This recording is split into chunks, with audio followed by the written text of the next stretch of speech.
was 2:30 in the morning, Saturday, May 24th, 2003.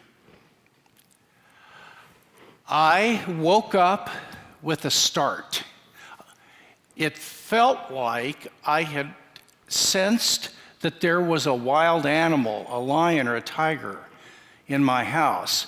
My bedclothes were wet. I was dripping sweat. There was anxiety and adrenaline all throughout my body, and my heart was pounding through my chest. I got up to try to see if there was something in the house, and it woke my wife up, Hope, and she came and she said, "Honey, what's going on?" And I said, I don't know. I've never had something like this. I am literally, honey, falling apart inside. And little did I realize that that event began a 7-month period that was the worst period of my life, including when my father died when I was a little boy. I had daily panic attacks. I was, for the first month, curled up in a fetal position on the couch. I was terrified if the phone rang. I could hardly drive a car because any stimulation just sent my anxiety off the charts. And I got into therapy, got on medications, which I'm a strong believer of. There should be no shame if you're taking medications for anxiety or depression. I'm not ashamed of it, and you shouldn't be ashamed of it. It's just under a doctor's supervision. It's just food for your brain. It restores chemicals that you're not able to do yourself. So please. But I went on that, and I still am on a maintenance dosage. But let me give you a little background about myself at that moment. I was born with a genetic predisposition towards anxiety. I can trace it through 4 generations of terrible anxiety on my mom's side of the family. And I also was raised in a highly anxious home. My father almost died when I was 6 months old. My mother took him to Jefferson City, the capital of Missouri, and to undergo a radical surgery, which they did in those days. If a patient was desperate, they tried an experimental surgery. It could have killed him in the surgery. They got what they thought was the cancer. He lived until my 2nd grade year, but then he passed away of the cancer. But all during that time, the house was under the aura of death and of my dad knowing that he might not have long to live, and my mom just being extremely anxious. And so I watched all that.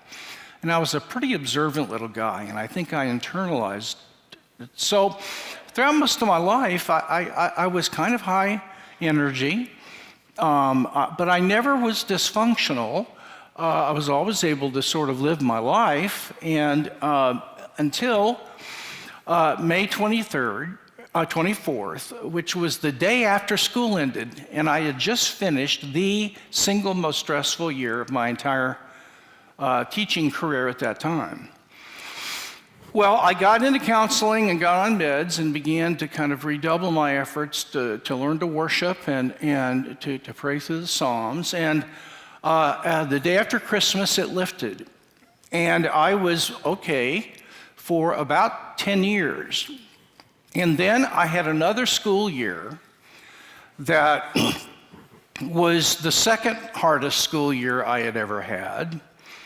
And I'm having a tough one this year. Barry, if you could double my salary, it would just, let's talk, brother, after the, but I went through another school year, and you know what? The day school ended and graduation was over with, I was walking to my car in the parking lot to go home, and I got hit with a bolt of lightning, not literally, but in my chest and my body, and I said, oh God, not again. And it happened again. 5 months of daily panic attacks. Wanting just for God to kill me. I couldn't kill myself, but an 18-wheeler through the front of my little car would have been just a gift. Life was so painful and so fearful to me. In the middle of that time, I believe the Lord spoke to me and said, I will guide you, but I want you to take the research skills I've given you. I want you to read everything that you can on anxiety and depression under my guidance. Write down what you learn and begin to practice the most important things that I lead you into. And then I want you to write it for my people after you've seen it work in your own life. And that's what the book Finding Quiet is the result of that. Well, it turned out that I began to explore what I could do in addition to counseling, which I actually didn't get then, but medication, to try to cooperate with the Spirit of God to get well. And I discovered an amazing truth about anxiety and depression that changed my whole perspective. And I'll tell you that truth and illustrate it in a bit. But as a result of that discovery, I began to engage in 4 specific practices every day. And after about 2.5 months, maybe 3 months, I began to feel my life change. How do I know that these practices changed my life? Well, in August of 2015, I began a 3-year period where I had 8 surgeries, 3 life-threatening cancers, a pacemaker put in, radiation, actually 2 rounds, a round of chemotherapy, and I have never been happier and more at peace and full of joy and just utterly unconcerned in my life. And my married daughters and my wife kept coming up to me and saying, what in the heck is wrong with you? I mean, you know, I'd come to class and I had a little chemo pump. I'd go in for my treatment, and this one chemical was so strong that you couldn't take it in a 5-hour period of time, so I'd have to wear this pump for 48 hours. And I'd set it on the table and lecture. One time I got up to the blackboard and forgot the darn thing was in, and it pulled, and I started bleeding, you know. It was like a Saturday Night Live skit, you know. There was blood pouring out of my chemo port. It was really kind of funny. But I didn't get to finish the lecture, unfortunately. But I was okay. I mean, and it was because of the things that I'm going to share with you that really began making a difference in my life. Before I get into this specific details, just 2 more big points. Number 1, in the last 12 months, 40 million Americans, just under 20%, have had a major anxiety episode. Not just worry or concern, a major anxiety episode. And now anxiety is the number 1 mental health crisis over depression in the United States. So again, if you suffer from this, you are not alone. Never feel isolated or alone. You're in, I don't know what to call it, good company or lousy company, but one or the other, you got company. So the other thing is the most important thing I learned, and I'll tease this out, and you'll see the genius of the Bible, I think. The most important thing I learned was this, that anxiety is largely, not entirely, but largely a learned habit that can actually be unlearned by the right practices. Anxiety is largely a learned habit that can be unlearned by engaging in the right practices. Now, to illustrate this, I'm going to try to show how this idea is actually embedded in a very bizarre New Testament passage that I read for years and had no clue what it meant. It just seemed utterly irrelevant. But now I can see that it was, I was the idiot. It's really unbelievable. And it's actually confirmed today by neuroscience, and these two are coming together. So I want to read a text in Romans 6. I'm going to read 11 to 13, and then verse 19. I'll be reading from the New American Standard here. And you're just going to have to hold on, because this is going to be, Paul says in Romans 12, present your body as God, as a living sacrifice. What does that mean? I used to think, well, why not your mind or your emotions or your will? Why your stinking body? I mean, what's that about? And how do you do it? Do you just go, well, I thought what you did is you got on your knees and said, Lord Jesus, I surrender my body for you to walk around in it and to minister to others and to use it to speak your truth and so on. In your name I pray, amen. That ain't what it was, but that's what I thought it was. And the Romans 12 is clarified earlier in Romans 6. And so Romans 6 is the key here for me. It says, therefore, don't let sin reign in your mortal body. Now, let's just say sin is not just violating morally upright rules, but sin is more pregnant in this passage, and it includes engaging in practices that harm us from flourishing and having shalom in the kingdom, well-being in the kingdom. I'll show you in a minute why I believe this is a richer concept than simply moral rectitude. It has to do with getting rid of your fears and your depression and anxiety and learning to live in a way that you have a deep sense of well-being and flourishing. So where are the hindrances to living a life anxiety-free and depression-free and of shalom? They reside in your body. Not your soul, not your mind, your body. Okay, stay with me. Don't go on presenting, don't go on presenting the members of your body to sin as instruments of unrighteousness, but present yourself to God as those alive from the dead, and present your members as instruments of righteousness.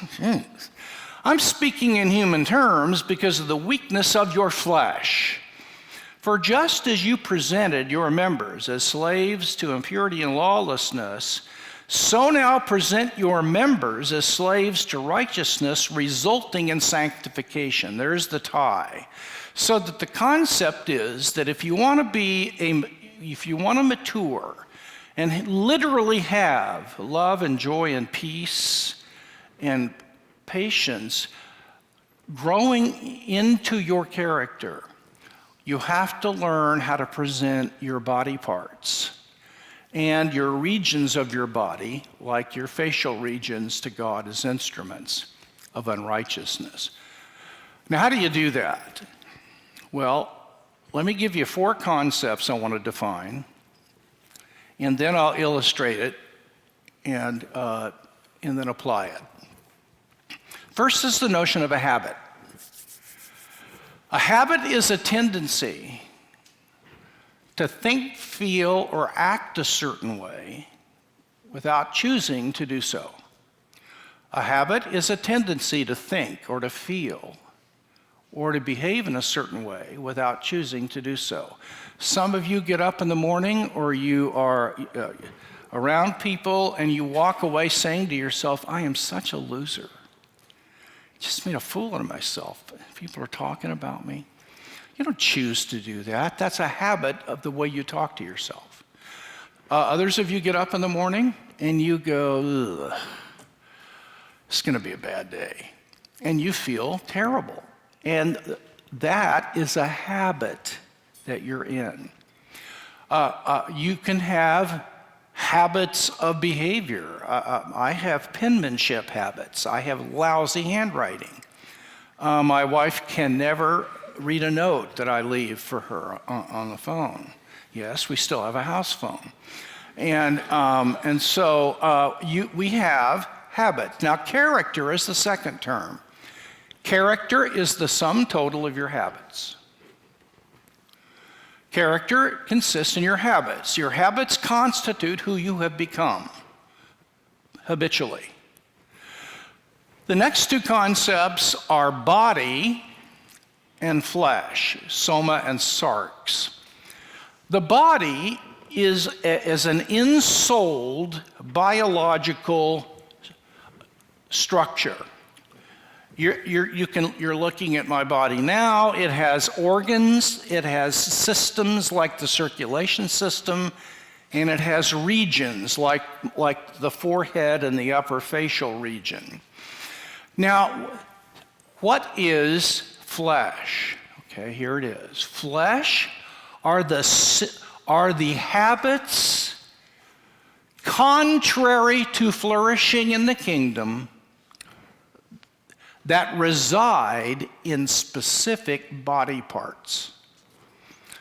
Your flesh consists of your habits that are contrary to flourishing in life, getting good at life, living well in the kingdom, that reside in specific body parts. And I'll illustrate this in terms of golf. What I'm about to say to you, I mean to be literal. This is not a figure of speech. This is actually quite literal. Suppose that you played golf and you wanted to flourish as a golfer. You wanted to be good at golf. And the way that you positioned your legs and your waist and your feet were really good. But you had golf flesh in your shoulders and your wrists, which meant that in those members of your body, you had habits of swinging a golf club that were lousy and were counterproductive in terms of getting good at golf. Well, if I knew that, I might say to you, I want you to present your members of your body, namely your shoulders and your wrists, to a golf instructor as instruments of golf righteousness, and to get rid of golf flesh. And I would mean this. I want you to replace the bad habits in that area with good habits. Well, how would you present yourself to a golf instructor? Would you walk up to him and say, Mr. Golf Instructor or Mrs. Golf Instructor, here are my wrists and shoulders. Use them, swing with them, they're yours. I wouldn't recommend that, honestly. And don't go home telling your parents this is what you're learning at Biola, okay? So, no. What you would do is the golf instructor would say to you, I want you to practice the following exercise 100 times a day for the next 3 months. And I want you to do it over and over and over and over again. Now, you would be lousy at first. In fact, if you did that, the swing would feel awkward, phony. I mean, that's the way I swing a golf club. You'd feel like a hypocrite. It wouldn't work. In fact, it would make your game worse. You wouldn't be very good at it. But if you stuck with it, do you know what would happen? You would cultivate golf righteousness. That just means habits in these members of the body conducive to being good at golf. That's all that means. And they would replace the habits that are fleshly, that are contrary to being good at golf in those body parts. Does that make sense, or does that make sense? Okay, I don't usually give my students any options either. All right, so now what Paul is saying is that if you want to get good at life, you have to discover which members of your body are triggering your counterproductive emotions and thoughts and behaviors. And you must present those to God by practicing things that will regroove those body parts into a shalom triggering a body that is not triggering anxiety and depression. And the two most important organs that you need to present to God are your brain and your heart muscle. Your heart muscle. I can't go into the heart muscle, but boy, believe me, what has been discovered by science is consistent with what Scripture says about your chest, what's going on right here. If you can control what's going on right here, you will learn how to not only be close to God, but you will learn to lay aside fear. And even if not entirely, you'll make progress. Okay. Now, what this has done, what this biblical teaching indicates, is consistent with something that we've discovered in neuroscience called neuroplasticity, which is the idea that your brain structure can literally be reshaped by thinking differently. So they took people with obsessive compulsive disorders, took a PET scan of their brains, had them just engage in a different way of thinking. If they had to wash their hands again, wait a minute, you're not going to die. Your neighbors don't wash their hands all the time, and they're still alive. It's not going to kill you. You're going to be okay. And if people spoke to themselves differently every time an urge to wash their hands took place, even if they didn't believe the thought, in 3 weeks, their brain scans were significantly healed of the obsessive compulsive disorder. And that is unbelievable. And that's what you need to do. And there are, in Finding Quiet, there are 4 habits that I found that are absolutely essential. I'm going to teach you one of them right now that you can start doing today. Now remember, if you do it, if you start, it's not going to do you a bit of good. And you're going to be mad at me because it's going to be counterproductive. But if you stick with it for 2.5 months, 3 months, and do it every day, you will get better. You will get better. And this is called the 4-step solution. The 4-step solution.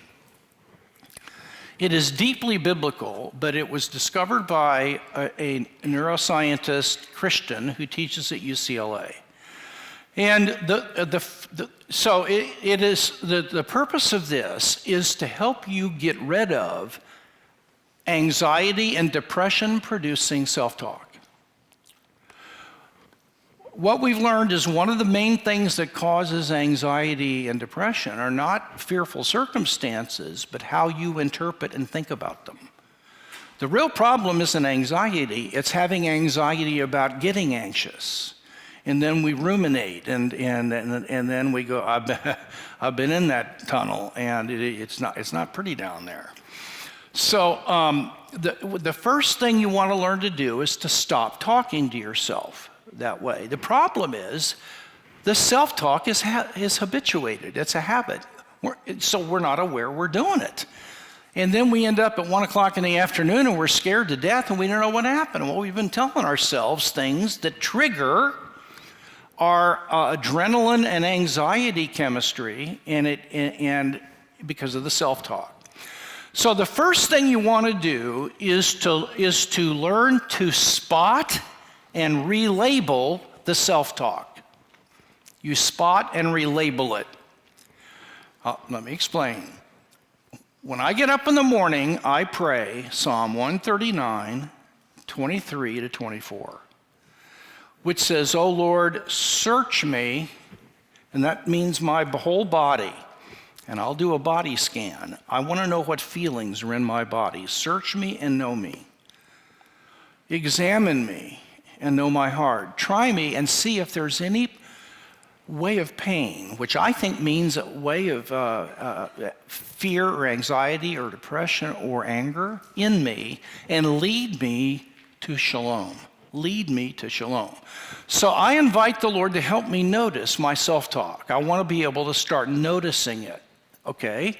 And so what happens is you'll be doing something and something will trigger a negative way of talking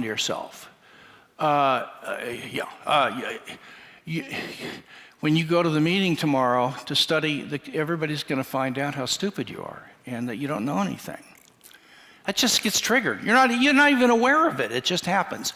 But when you can become aware of it, you stop and you first of all relabel it. And you say this, wait a minute, you are nothing but a bad habit in my brain. You're nothing but a triggered brain message. Now the thought is in your soul, but the triggering of the thought are the neurons that have wired together to form a groove in your brain. Does that make sense? The thoughts in your soul. When you die, your thoughts go with you. They're not in your brain. But what is in your brain is like a CD, the grooves that trigger the music if you put it in the right retrieval system. So the problem is your brain. Your tendency to anxiety resides in your brain and heart muscle. Okay. So you say, you're nothing, you got nothing to do with reality. You have nothing to do with that meeting. You're nothing but just a bad habit. You have no relationship to truth the way the world really is. That's step one. Step two is you reframe it. You reframe it. And there in the book, there are 10 thought distorters that I list, that we all do. That I have 2 that are my favorites. My favorite one is catastrophizing and what-ifing. So I what if, and then I go, oh gosh, if that happens, I'm dead. And so I spend all my time figuring out how I'm going to protect myself if that happens. Okay, I think I got that bolted down. And then there's another what if. I lived my whole life in the future, making sure I'd be okay. I never lived in the present. And I've been living in the present now for 4.5 years. And it's really different. My wife will say, when is your next trip? And I said, I don't have a clue. I didn't know when my surgeries were. I mean, I'd have to look it up. But it was crucial to me to get there because I was desperate. All right, now, they've learned in medicine that if a person has physical pain, if they can just tell the patient the name of what's ailing them, they can stand more pain and be okay with it. Isn't that amazing? Because dismissing it gives you a sense of power over it. And what steps 1 and 2 do, I will say, hey, you're just a brain message. That's all you are. And in fact, I can even label the type you are. You're catastrophizing and what-ifing again. Get out of town. And so that gives me power over it. Step 3 is crucial. You refocus your attention. You have to turn away from ruminating on the self-talk and the fear and get into what psychologists call flow. Flow, I have a whole book at home on flow. Psychologists, flow is when you get so caught up into something, you lose track of time. Like what you feel when you're reading one of my books. So you get into flow and you turn away from the self-talk, you've relabeled it, you've reframed it, and then you say, I'm going to get busy doing something. I can't just say stop thinking about it. So you get involved. Scott Ray saved my life because on my first breakdown, I'd never read a novel in my life. And he came over and he drove all the way to my house, brought me 5 or 6 novels that were espionage novels. And when I would be having an episode, I would go in and I'd start reading a few pages of one of those novels. And guess what? I'd get into them and I'd forget what I was worried about. Does it make sense?